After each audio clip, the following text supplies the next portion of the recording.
Grabeng saya ngayon ni Giannis Antetokounmpo dahil mukhang natagpuan na ng Milwaukee Bucks ang hinahanap nilang katuwang sa opensa. Matapos makuha si Cam Thomas sa buyout market, marami ang nagduda matapos ang tahimik niyang debut kontra Orlando Magic kung saan 4 na points lamang ang kanyang naitala. Pero sa muling paghaharap nila ng Magic, ibang Cam Thomas ang nakita ng lahat.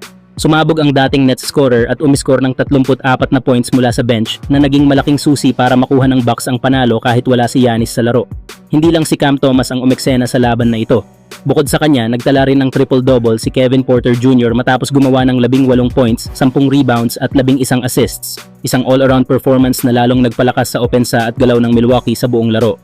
Mas lalong naging kahanga-hanga ang panalo dahil tinalo nila ang Orlando Magic na may bagong Big 3 na sina Desmond Bane, Paolo Banchero at Franz Wagner.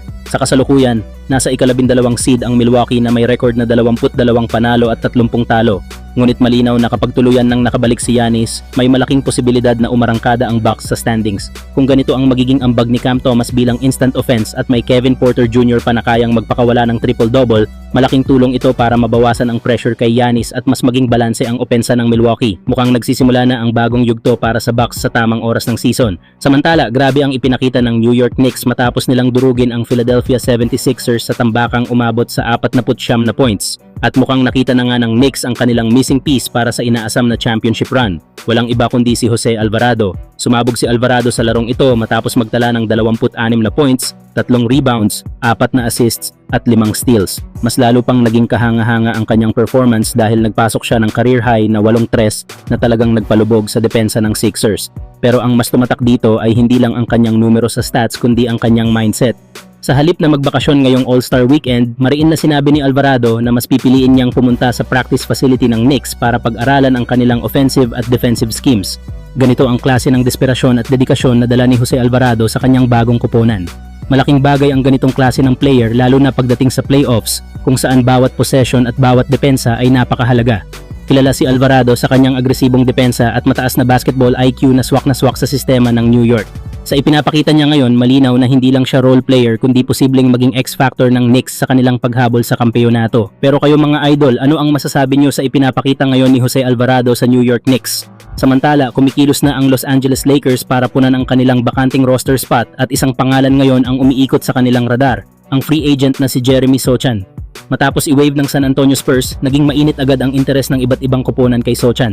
At ayon sa mga galaw sa liga, kabilang ang Lakers sa seryosong nagmomonitor sa sitwasyon ng batang forward. Bakit si Sochan? Kilalang kilala si Jeremy Sochan bilang isang versatile defender na kayang bantayan ang halos lahat ng posisyon sa loob ng court. May haba, lakas at bilis na swak sa modernong depensa ng NBA. Bukod dito, mataas ang kanyang basketball IQ at kilala sa hustle plays, loose balls at energy na dala niya sa bawat minuto ng laro. Isa pa sa pinaka-asset ni Sochan ay ang kanyang kakayahang maglaro nang walang hinahabol na stats. Marunong siyang gumalaw off the ball, marunong magbasa ng opensa ng kalaban, at kayang gawin ang mga dirty work na madalas hindi napapansin sa box score pero napakahalaga sa panalo. Para sa Lakers na naghahanap ng depensang maaasahan, haba sa wing at player na kayang mag-adjust sa iba't ibang role, tila swak na swak si Sochan sa kanilang pangangailangan.